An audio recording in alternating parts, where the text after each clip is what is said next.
এখন থেকে কিভাবে রমজানের প্রস্তুতি গ্রহণ করতে পারি? এখন থেকে রমজানের প্রস্তুতি গ্রহণ করবার জন্য আমাদের রমাদানের যে সমস্ত ব্যস্ততাগুলো আমাদের ইবাদতের সুযোগকে কেড়ে নিয়ে যায়, সেই ব্যস্ততাগুলোকে এখন থেকে কমিয়ে ফেলার চেষ্টা করা যেতে পারে, যেগুলো কারণে রমাদানে আমরা এঙ্গেজ হয়ে যেতে পারি। দ্বিতীয়ত, রমাদান মাসের প্রস্তুতি হিসেবে এখন থেকেই আমাদের প্ল্যান পরিকল্পনা যে কীভাবে আমরা কী কাজ করব না করব, যারা উমরা যাবেন এখন থেকেই তার ব্যবস্থা গ্রহণ করা, যারা ইতিকাফ করবেন এখন থেকেই প্ল্যান প্রোগ্রাম করে ফেলা, কোথায় বসবেন, কোথায় ইতিকাফ করবেন ইত্যাদি ইত্যাদি মানসিক প্রস্তুতি এবং সার্বিক প্রস্তুতি এখন থেকে হওয়া উচিত। বরং আমাদের পূর্বসূরিগণ ইসলামী ইতিহাসের সোনালী যুগের যে স্বর্ণ মানবেরা ছিলেন, সেই সালাফ তারা কিন্তু রমাদান আসার 6 মাস আগে থেকেই রমাদানের প্রস্তুতি গ্রহণ করা শুরু করতেন। বিধায় আমাদের এখন থেকেই রজব মাস থেকেই আমাদের রমাদানের প্রস্তুতি শুরু হওয়া দরকার। সিলেটে মৌলানা আজহারির মাহফিলে গোলযোগ হয়েছে। কীভাবে মাহফিলগুলো আরও সুশৃঙ্খল করা যায় এ ব্যাপারে আয়োজক ও শ্রোতাদের কোনো পরামর্শ দেবেন কি? জি, শেখ মুজিবুর রহমান আজহারির মাহফিলে গোলযোগ হওয়ার দৃশ্যগুলো আমাদের চোখে পড়েছে এবং সত্যি খুবই খারাপ লেগেছে। শুধু তার মাহফিলে নয়, আর অন্যান্য অনেক মাহফিলও হয়, হয়তো তার মাহফিলে এখানে গোলযোগটা বেশি হয়েছে।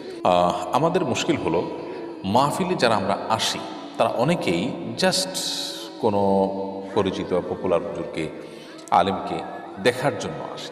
মাহফিলে আসার উদ্দেশ্যটা আমাদের আগে সংশোধন করা দরকার। আমরা কেন মাহফিলে আসি? মাহফিলে আমরা আসবো শিখতে, দিন সম্পর্কে জানতে, দিন ইলম অর্জন করতে, নিজেকে আলোকিত করতে। তাহলে জানার উদ্দেশ্যে যখন আসবো তখন আমার মধ্যে ছাত্র সুলভ, তালেব ইলম সুলভ আচরণ আমার মধ্যে আসবে। একজন তালেব ইলম তিনি তার শিক্ষকের কাছে, যার কাছ থেকে দিন শিখবেন, তার কাছ থেকে দিন শিখতে গিয়ে তিনি যেরকম শিষ্টাচার, আদব, লেহাজ মেনটেন করবেন, এগুলো আমাদের মধ্যে তখনই আসবে যখন আমাদের উদ্দেশ্য হবে আসলে দিন সম্পর্কে জানা বোঝা। আমরা চাতক পাখির মতো আগ্রহ নিয়ে আসবো আমাদের নিজেদের প্রয়োজনে, আমাদের আখিরাতকে উন্নত করবার জন্য। তাহলে আমাদের মধ্যে বিনয় আসবে, তখন আমরা বিশৃঙ্খলা করবো না। আর উদ্দেশ্য যখন হবে দেখা, তখন দেখতে না পারলে হট্টগোল করা। উদ্দেশ্য যখন হবে ক্যামেরার সামনে আসা, তখন ক্যামেরার সামনে আসতে না পারলে হট্টগোল করা। নানাবিধ অসৎ উদ্দেশ্য থেকে এই সমস্ত সমস্যাগুলো তৈরি হয়। তো এই জন্য আমার মনে হয় যে ওয়াজ মাহফিলের যারা আয়োজন করবেন তাদেরও উদ্দেশ্য হওয়া উচিত আল্লাহর সন্তুষ্টি, কোনো বড় আয়োজন করে চমক সৃষ্টি করে দেওয়া এই জাতীয় সস্তা উদ্দেশ্য যেন না হয়, সেটা একটু খেয়াল করা দরকার। আয়োজক, আলোচক, শ্রোতা সবার উদ্দেশ্যের মধ্যেই সৎ উদ্দেশ্য থাকা খুবই গুরুত্বপূর্ণ। আরিয়ান খান তন্ময় আপনি লিখেছেন, আমি যদি নামাজ ঠিক রেখে ফ্রি ফায়ার গেমস খেলি তাহলেও কি আমার গুনাহ হবে? ভাই আরিয়ান খান, প্রথম কথা হলো যে ফ্রি ফায়ার গেম এবং এই জাতীয় আরও যে সমস্ত গেমসগুলো আছে, এ সমস্ত গেমসের মধ্যে আপনি কোনো কোনো ক্ষেত্রে দেখবেন ভয়ঙ্কর শিরকি পাঠ, শিরকের উপাদান রয়েছে। একটু গভীরভাবে লক্ষ্য করলে আপনি দেখতে পাবেন।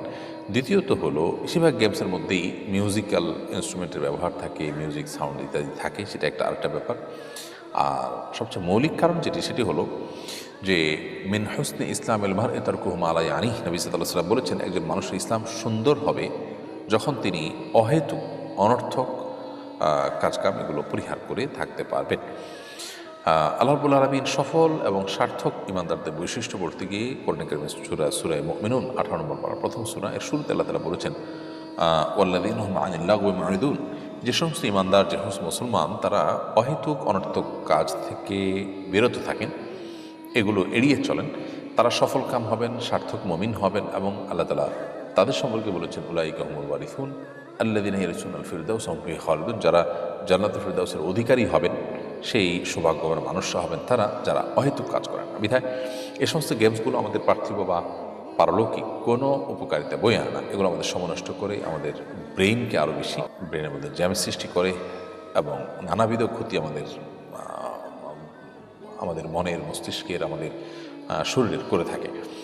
তো এই কাজটি একজন মুসলমানের জন্য কখনোই জায়েজ নয়। তিনি যদি নামাজ ঠিক রাখেন তাহলেই তার জন্য গেমস খেলা হালাল হবে না শুধুমাত্র, বরং এটাই শুধুমাত্র কারণ না যে নামাজ থেকে বিরত রাখে, এটি আরও বহু কারণ আছে যার কারণে সব ধরনের গেমসই আমাদের পরিহার করা উচিত। হ্যাঁ, শারীরিক যে কসরত হয়ে থাকে সে সমস্ত খেলাধুলা, সেগুলোতে যদি সতর ঢেকে পারস্পরিক, অর্থাৎ খেলোয়াড় নিজেদের মধ্যে টাকা পয়সা বা কোনো লেনদেন না করে, অর্থাৎ হারা জিনের উপরে কোনো লেনদেন না করে তারা যদি খেলতে চান সেটা তারা করতে পারে।